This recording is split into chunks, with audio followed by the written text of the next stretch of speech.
Now, of course, we have to look at the extras.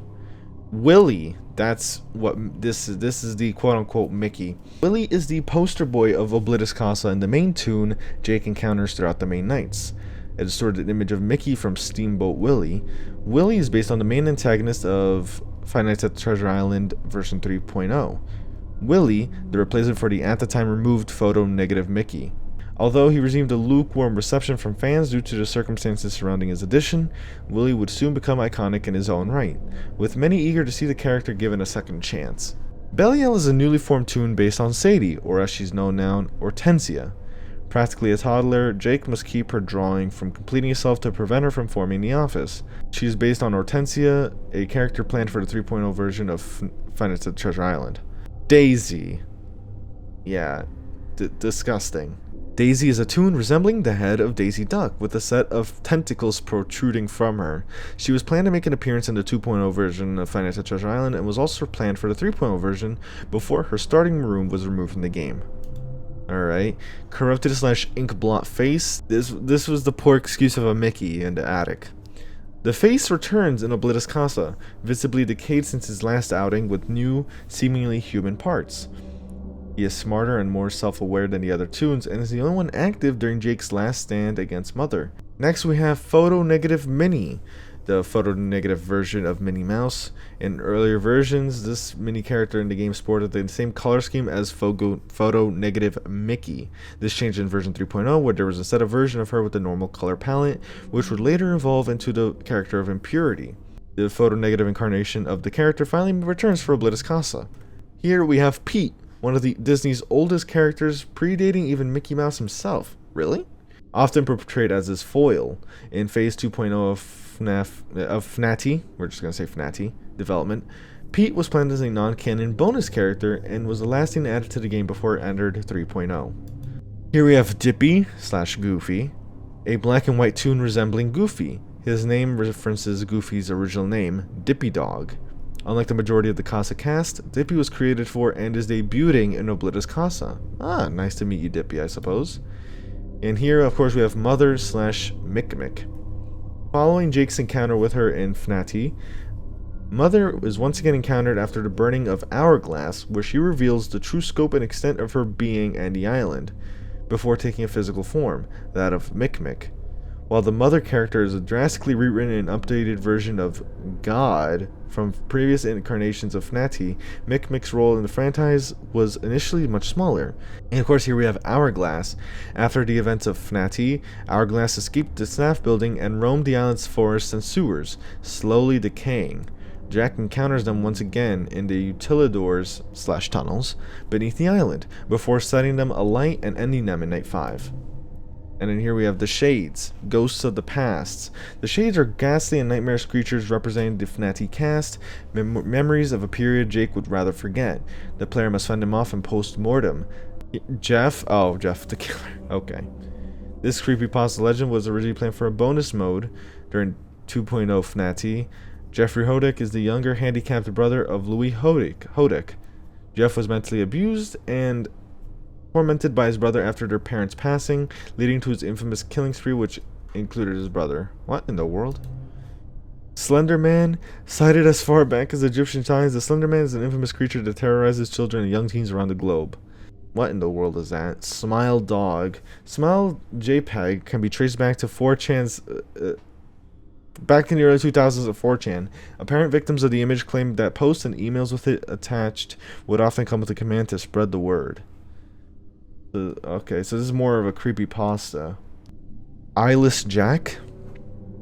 Victims will often open their eyes to a dark figure leering at them through a mask with empty black eyes leaking a black oily fluid. Oh, you know what? That's enough of that, alright?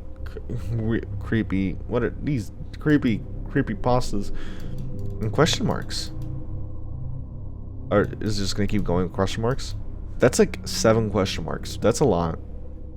That's a lot of question marks. That's scary. Okay, so here we're in the unused / behind the scenes. An early menu was made in 2020 during the development of FNAF 6.0. This menu features an early version of Willie. Alright. This was the original 6 AM screen in 2020. This is a menu featuring placeholder assets, later reused for the warning screen. Here, the original tunnels were planned to be a lot more ambitious than we ended up going for. While the graphics were outdated, there was a plan to be a door mechanic and fully animated walking controlled by the WSD. Oh, wow.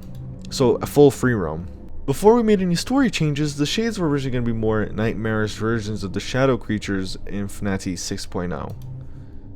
Before we settled on the maintenance sewer tunnels for post-night, we originally planned for Jake to run through the sewers of the island. Hourglass was going to work differently, having more sound-based mechanics. This was scrapped because we felt it was underwhelming and didn't make much sense. Here's an early version of Slenderman. As a funny joke, we intended Lockjaw to be on OBLITUS CASA as a custom enemy, and here you have some concept art. Readers, that is a lot of extras. We originally planned for there to be an extra night that would reskin all of the enemies with their unedited / original counterparts. This was scrapped because we thought it was unnecessary. Here's a postmortem test room. Early versions of Photo Negative Mini. The original mechanic for the Corruptus was going to feature them entering your office and causing an object to float in the air and or glitch. You would have to click the object before the Corruptus kills you. Here's Inkblot. Good lord, Inkblot. What in the... I don't want to look at you anymore. Before the plans were finalized, we had different UI, mainly a different map layout. Very boxy. I'm glad they didn't go with that. We originally intended there for this art studio inside the attic that the player would have to check. This was then replaced with the notepad. Okay.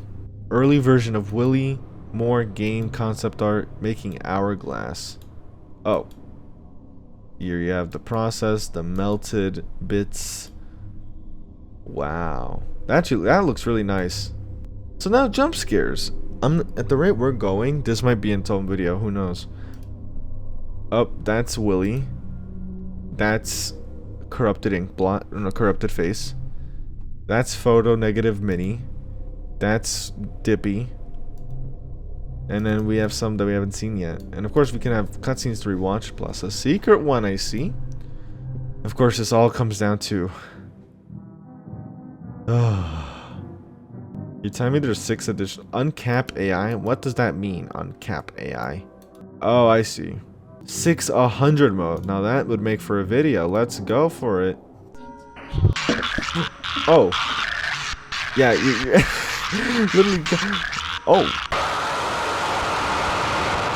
That's okay. So let's cut that in a... Let's put that... Let's take 1/5 of that difficulty. And we're here... Oh, wait a minute. Why am I here? No, I don't want a second chance. Get me out of here. Well, anyways, that was fun. But I think that'll be it for now. I have a 1-star rewarded for defeating Mother. Thank you. I will try the 120 mode. Wait, 120 mode? I'll try facing one of them.